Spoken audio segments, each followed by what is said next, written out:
ओम नमः शिवाय। हर हर महादेव। जय शिव शंभू। क्या कारण है कि आपके जीवन में इतने दुख खत्म होने का नाम नहीं लेते?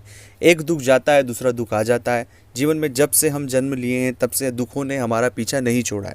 ऐसा क्यों हमारे साथ बार बार हो रहा है? हम बहुत से उपाय करते हैं, बहुत से हल करते हैं, और हम तो जाने और अनजाने में कभी भी किसी व्यक्ति का बुरा नहीं करना चाहते, लेकिन फिर भी हमारे हिस्से में दुख क्यों है और इन दुखों से कैसे छुटकारा मिलेगा? आखिरकार हमें विस्तार से ये चीज़ें बताएं, आप समझें, और इस पूरी जो घटनाक्रम हमारे साथ जीवन में हो रहा है दुखों को लेकर, ऐसा क्यों? और जब हम उन बुरे लोगों को देखते हैं, जो लोग बहुत बुरे हैं, ख़राब हैं, लेकिन उनके जीवन में सब चीज़ें बेहतर होती जाती है, हमें समझ ही नहीं आती कि ईश्वर का क्या न्याय है।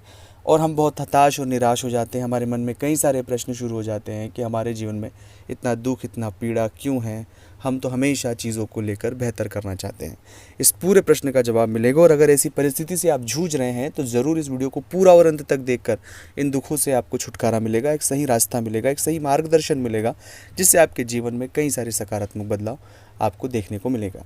आप सभी से निवेदन है कि चैनल को सब्सक्राइब नहीं किया तो प्लीज़ करें। कमेंट्स में भोलेनाथ का नाम लिखें। चाहते हैं अपनी कुंडली का विश्लेषण हमसे करवाना, स्क्रीन पर नंबर चल रहे हैं, आप आएँ, व्हाट्सएप पर अपॉइंटमेंट लेकर बात करें। उसका फीस शुल्क लागू है। दोस्तों, सबसे पहली बात है कि अगर आपके जीवन में बहुत दिनों से आप दुख हैं, हताश है, उसके पीछे एक मूल रीज़न होते हैं प्रारब्ध के कर्म की। इस जन्म में तो हमने कुछ ऐसे कर्म नहीं किए हैं जिससे हमें दुख आए, लेकिन बीते जो हमारे जन्म है उनमें ऐसे कुछ कर्म हैं हमारे, जिस कर्मों का फल हमें वर्तमान में मिल रहा है। तो इसलिए उस कर्म का जो पश्चाताप है वो हर एक व्यक्ति को करना होगा, चाहे मैं हूँ, आप हो, कोई भी हो। लेकिन उस कर्म के पश्चाताप में और जो उस कर्म के भाव हैं उसमें हमें इस तरह का भाव नहीं रखना है कि सब चीज़ें खराब चल रही है, सब चीज़ें बेकार होगी। इस तरह का भाव मन में कुछ भी नहीं रखना है, क्योंकि यह वर्तमान को ख़राब करता है।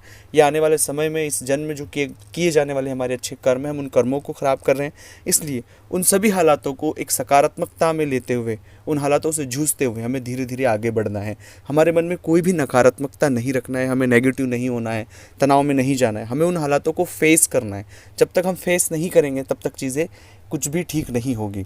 और ईश्वर का जो स्मरण है वो सबसे बड़ी सत्ता है, वो सबसे बड़ा दयालु और क्षमा करने वाला है। इसलिए जितना हो सके उतना अपने इन हालातों में नमः शिवाय का जाप करें, ओम नमः शिवाय का जाप करें। अब अपने इन हालातों में भी देखें कि इन हालातों में भी ईश्वर ने हमें सपोर्ट किया।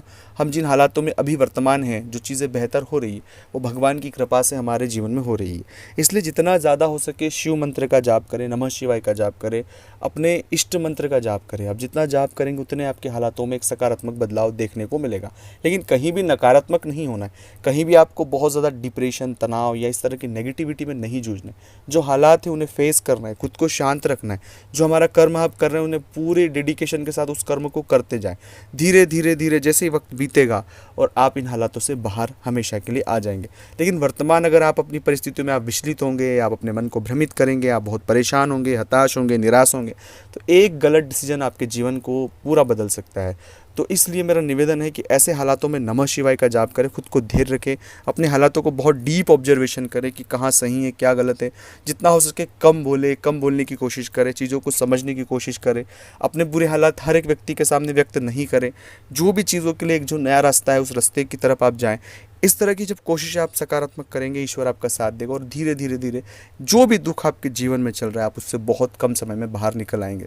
अपने अंदर, अपने आसपास, अपने घर के आसपास जो भी शिवालय हो, 2 वक्त शिवालय ज़रूर जाएं। ओम नमः शिवाय का जाप जितना हो सके उतना जाप करें। आपके जीवन में बहुत कम समय में वो बदलाव देखने को मिलेगा जिसके बारे में आपने कभी सोचा नहीं होगा। तो अगर ये वीडियो अच्छा लगा तो लाइक करना, शेयर करना, कमेंट्स करना। मिलते हैं अगले वीडियो में। ओम नमः शिवाय।